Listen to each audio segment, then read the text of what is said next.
Hey guys, it's Kelly, aka Kellawanda. I am checking in for my 2-month surgiversary for my vertical sleeve gastrectomy revision. Let me turn my cell phone off so it's not beeping.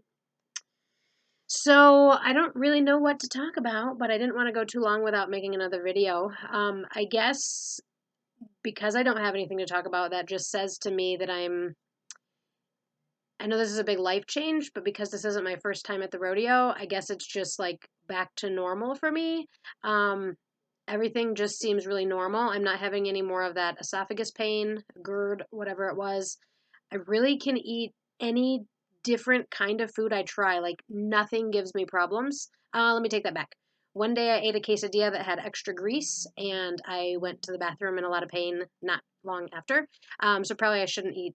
It was I don't know why the meat was so greasy. It's like kind of weird. Mexican, true Mexican food normally isn't like that. So, but anyways, aside from that, like I eat chicken, I eat beef, I eat vegetables, I eat fruit, I eat greens, I eat sugar. I probably shouldn't, but I do. And nothing gives me a problem. Knock on wood. I don't want to jinx myself. The only other kind of weird thing is, so last time I've explained that I wasn't fully sleeved. I had more of an hourglass stomach. I don't know if it's because I just know instinctively now when to stop eating, but I never get to the point where I'm actually hurting. I remember last time, so my surgery was in June. In fact, I just hit my 10-year mark from my first surgery. My surgery was in June, and I met my husband, who was my then boyfriend, in November. So July, August, September, October, November. So 5 months later, I remember still being in pain when I ate, to the point where, like, if I took one bite too much, he would actually have to pat me on the back to burp me. Or I would have to like stand up and bend over and like pat on my chest trying to get like extra air out. I don't get that at all this time. So like I said, I don't know if it's because I'm truly sleeved or I just know when to stop. My other kind of paranoid thought was maybe because my stomach had been operated on before. I wanted to be more graphic and say like I was sliced open before. Because I had been sliced before and then my stomach like healed all these years. I almost wonder if, and I don't think this is true because I was in so much pain at first, but I almost wonder if maybe I don't have as many nerve endings and feelings in my stomach since I have been operated on before. I don't think it's true because, like I said, at first I was really in a lot of pain the first few weeks. So maybe I just know my limit and I stick right there to it. I normally fill up, like I have like this little glass cup. Maybe I should have brought the cup with me so I could show you. I don't know how much food I'm eating at one time, maybe half a cup. Um, Anywho, I am so much more like laxed this time. I don't know if that's a good thing or a bad thing. Part of me says it's a good thing because people that are naturally thin are a lot more relaxed when it comes to weight. Like they're not obsessively checking the scale, checking the number, counting calories. The other part of me says, like, I've had a problem with food for many, many years. I need to be more on top of it. But the reality is, like, I'm doing very well, and so I am. This is 9 weeks out, or 2 months since my surgery. I've lost 34 and a half pounds. I've went from 202 was my day of surgery. I now weigh 167 and a half. I'm down almost 48 pounds from when I started the process in January when I actually met with the surgeon. And I am down about 75 pounds from the highest I've ever weighed. My very top weight was 242 pounds.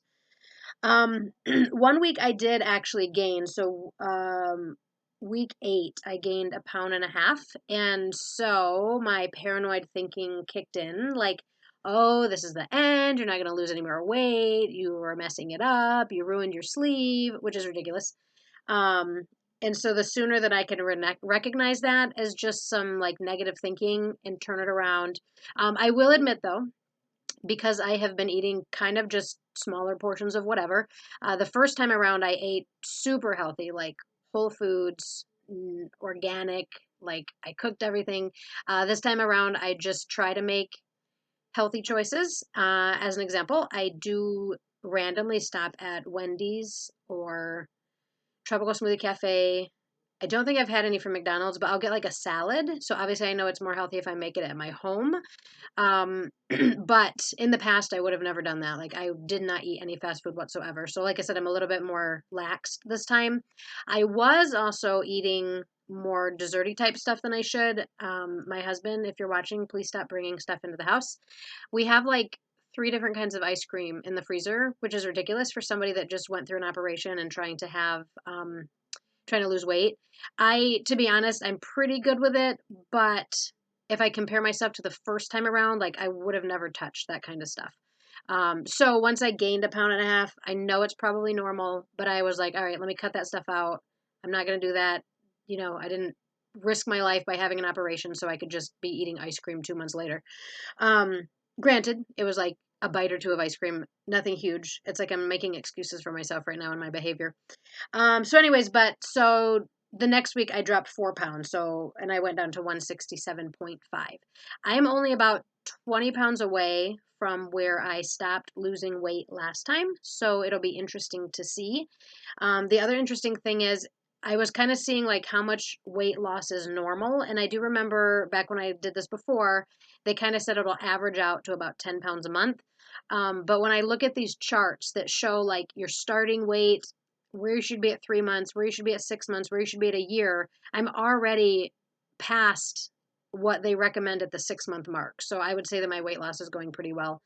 One thing I wanted to talk about was my scar care because I did have my lower body lift, which in essence is a tummy tuck. And my scar from that healed incredibly. So I'm going to say the factors that play a role. Number one, the surgeon's skill at closing you up. Number two, your genetics. Number three, how you care for it. So obviously, like the only thing in my control was number one, I told the surgeon, you better be careful because I spent a lot of money on this, which he thought was funny. And I do think that he took extra care closing them up.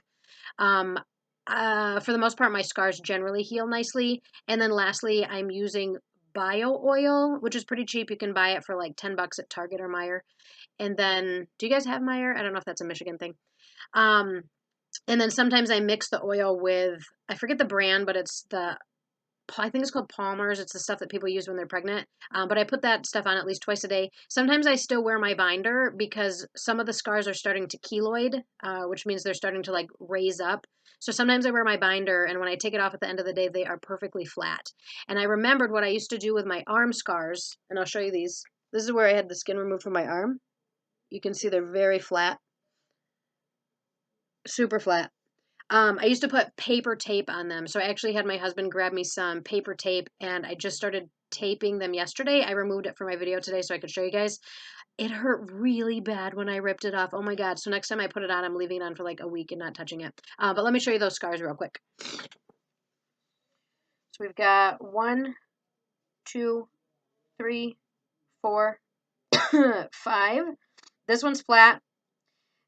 This one's bumping up and this one's bumping up because when I sit down, my jeans will rub on them, but my jeans don't rub on this one or this one really. And so that's the reason I've started wearing my binder is because I don't want them to bump up. I want them to just fade one day and you can't see them.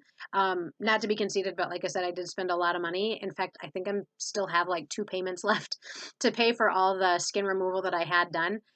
So I don't want that money to go to waste. I want to be able to enjoy my midriff should I decide to expose it to the world. But anyways, I guess that's all. Thanks for listening to me ramble on. If you guys have any specific questions for me, let me know. And I swear to you, one of these days soon, I really am going to make the video showing what happened to my first sleeve and the pictures that the surgeon gave. And I need motivation. I just don't have any motivation to make it, but I really want to make it because I think it's important. So talk to you a lot later. Have a good weekend.